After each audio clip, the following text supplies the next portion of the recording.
이어서 우리 오늘 주제가 요구사항이긴 한데 이 요구사항을 포함해서 어떤 설계의 전제가 되는 그러한 항목들이 있어서 좀 간단하게 짚어보고 가겠습니다.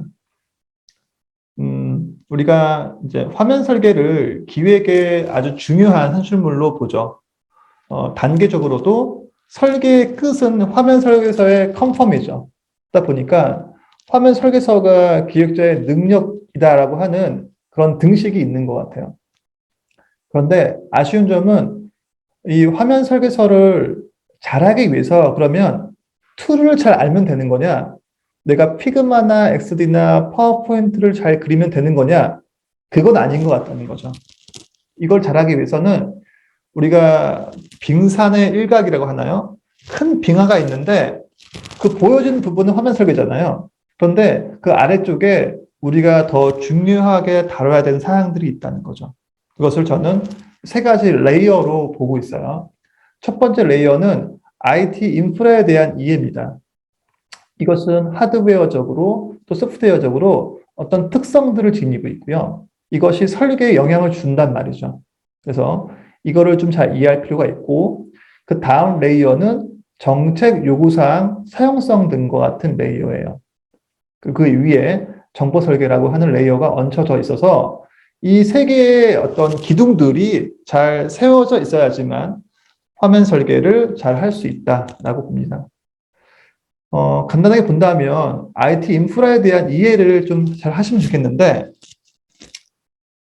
전통적으로는 우리가 웹이라고 하는 채널을 이용했었는데, 이 웹이라고 하는 채널의 특성은 브라우저를 통해서 어떤 시각화된 산출물들을 볼 수 있다는 거였죠.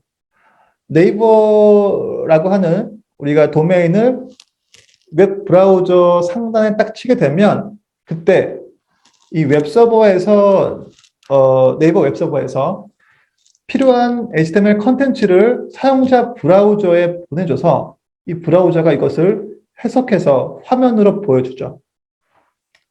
이 과정을 사용자가 리퀘스트 한다고 얘기하는데, 만약에 제가 로그인 정보를 넣었다고 한다면 이 리퀘스트 정보에 아이디, 패스워드 등의 정보를 같이 던져서 이 웹서버가 이것을 처리한다고 볼 수 있어요.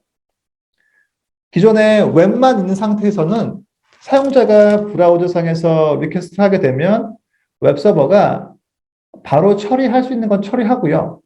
그렇지 않은 것들, 즉 데이터베이스를 거쳐서 와야 되는 것들은 WAS라고 하는 어플리케이션 서버를 거쳐서 데이터베이스에 어떤 지리문을 던집니다.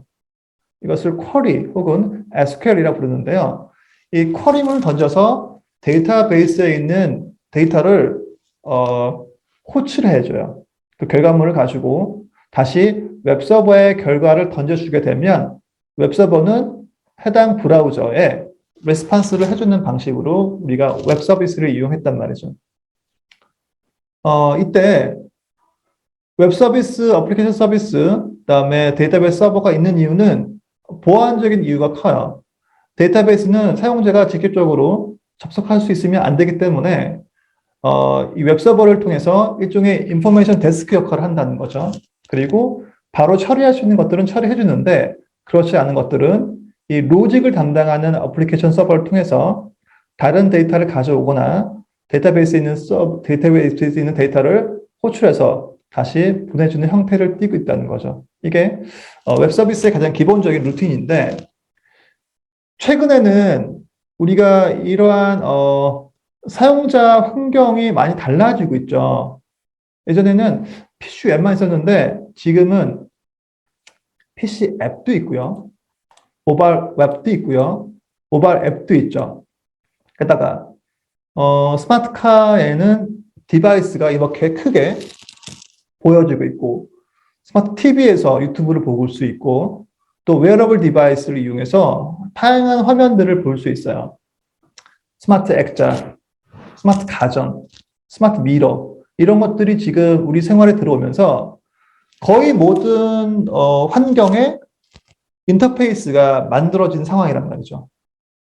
그러면 이런 질문을 해볼게요. 같은 페이스북을 내가 보고 있는데 PC 웹에서 내가 좋아요를 눌렀을 때와 모바일 앱에서 좋아요를 눌렀을 때 어떻게 이게 동기화 되는 걸까요? 그런 생각을 해보신 적이 혹시 있으실까요?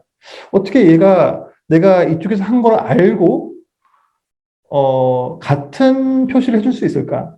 근데 카카오톡에서 PC에서 했던 행위를 내가 어떻게 할 수 있을까? 이런 질문을 해보셨다면 이 주제가 흥미로웠을 텐데 지금은 예전처럼 웹 서비스만 있는 게 아니기 때문에 우리가 데이터를 동기화시킬 수 있는 어떤 기능이 필요했어요.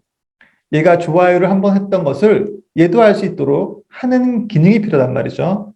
우리는 이 기능을 API라고 부릅니다. 그래서 REST API라고 부르는 이 서비스를 통해서 각각의 디바이스가 무엇이든 간에 데이터들을 다 동기화해주고 필요한 데이터를 보내준다는 거죠.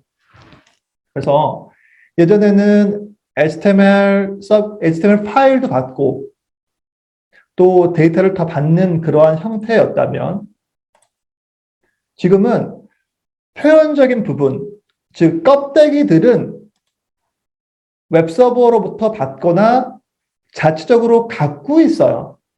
우리가 앱이라고 하는 건 뭐죠? 껍데기를 갖고 있는 애들이죠.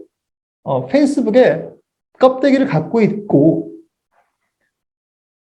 이 API를 통해서 데이터만 그때그때 호출해서 받는 방식으로 동기화를 하기 때문에 그 사람이 어떤 디바이스를 얼마큼 갖고 있던 간에 우리는 이 데이터들이 하나로 이루어진 형태를 띌 수 있다는 겁니다. 이게 모던 앱의 가장 큰 특징이에요. 그래서 여러분들이 화면 설계나 정보 설계를 했을 때 그 데이터가 어디서 오는지를 인지할 수 있어야 되고 그게 자체적인 데이터베이스에서 가져오는 건지 이렇게 API를 통해서 가져오는 건지 그런 특성들을 이해하실 필요가 있어요. 예를 들어서 내가 날씨 데이터를 보여주고 싶어요. 그러면 그 날씨 데이터는 어떻죠? 내가 직접 입력하나요? 매일매일? 아니죠. 네. 기상청에서 제공하는 이러한 오픈 API가 있죠. 거기서 매일 특정 시간에 새로운 날짜에 대한 데이터를 업데이트해서 보내주겠죠. 그러면 그런 것들을 각 수신기, 이 디바이스에서 업데이트해서 제공하기 때문에 이러한 API가 지금은 굉장히 일반화된 통신 방법이 됐다는 겁니다. 그래서 이런 특성들을 잘 이해를 해주셔야 되고,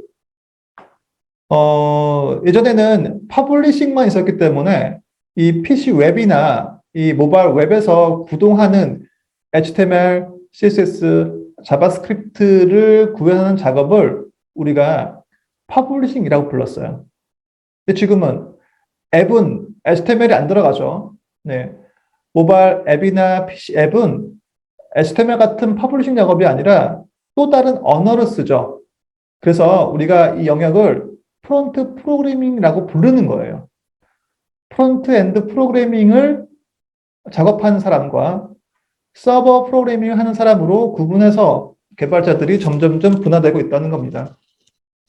그래서 그러한 특성이 이러한 변화에 맞물려 있기 때문에 여러분들이 반드시 같이 이해를 하고 계셔야 되는 부분이고요. 개념적으로 이러한 방법대로 성장하고 있다는 점을 인지하셔야 된다는 겁니다.